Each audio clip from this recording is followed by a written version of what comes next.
Now it gives me great pleasure to introduce Adam Hasner. Adam is running for Congress and will be representing this district. Assuming he wins the election, he's running against former Mayor Rose Frankel in West Palm. Adam has served previously in the state legislature. He was majority leader, and representing District 87. His primary is August 14th, by the way. He was also on the House the Board of Trustees of the Community Hospital in Boca and the Cystic Fibrosis Foundation. He's a Board of Directors member of the Florida Israel Institute, the Florida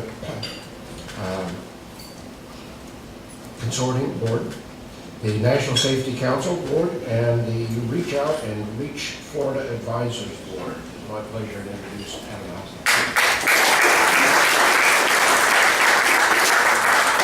Hasner. Well, good morning, and thank you so much for the invitation. The good news is that I don't have a primary, so that we can start off to say that, and also too to see Pat here. We did not get to serve in the Florida House of Representatives together. Our times did not coincide, but everything that I hear from Tallahassee, you're doing a great job, and certainly the island of Palm Beach, which you've represented, I know they will miss you. And because of redistricting, Alan West, many of you know, has announced that he's running for re-election in a district a little bit farther to the north of here, and just recently I announced my candidacy for the congressional seat 22, which is from the island of Palm Beach all the way south to Fort Lauderdale. Let me first just thank all of the men here. I do not believe I see any women who are in uniform, but certainly thank each and every one of you for your service to this community, but also your service to our country. And certainly we all appreciate that for what it means. And when you think about a gathering like this, you realize one thing, and that is we don't do this often enough. We don't stop to pause and reflect. And this is something that transcends political affiliation, whether you're a conservative, Republican, or a liberal Democrat.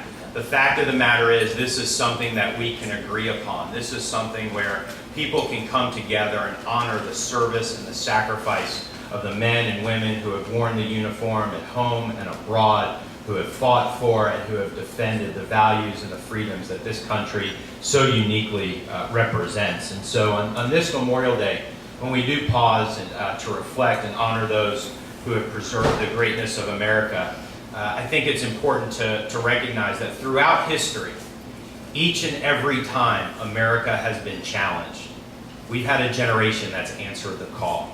We've had a generation that has fought to preserve what is so special and unique about this country. When you think about all of the different inflection moments in our nation's history, dating all the way back to our war for independence at our nation's founding, to a civil war where we fought brother against brother, to World War I where we defended freedom, World War II, Korea, Vietnam, and then certainly most recently Afghanistan and Iraq, and all of the military conflicts that came in between. Each and every time this country has been challenged, each and every time that freedom has been put in jeopardy, there have been men and women from the United States of America who have answered the call.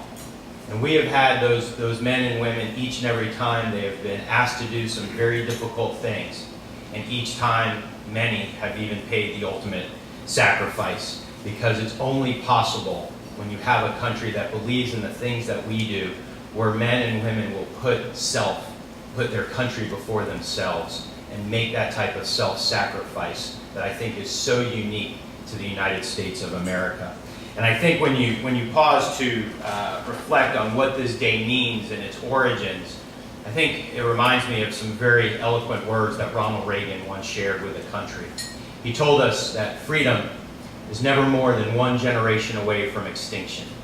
It's not passed to the next generation through the bloodstream. It must be fought for, protected, and handed on for them to do the same. Or else one day we will tell our children and our children's children what it was once like to live in the United States, where men were free. I think that's why it's so important that we must continue the battle for freedom here in our own country and freedom across the globe. And so today we stand together, regardless of your political beliefs, regardless of your political ideology, something that unites us as a country, where we honor those who fought for freedom, who have defended freedom both at home and abroad, and have defended what makes the United States so special and so unique. And so again, I have a tremendous amount of respect and a tremendous amount of pride in being able to thank those men and women who have done so much for our country and so much for freedom across the globe. And then together, I think we all take a moment of just brief pause and reflection to thank those men and women and those families as well who have given the ultimate sacrifice for freedom. God bless the United States of America.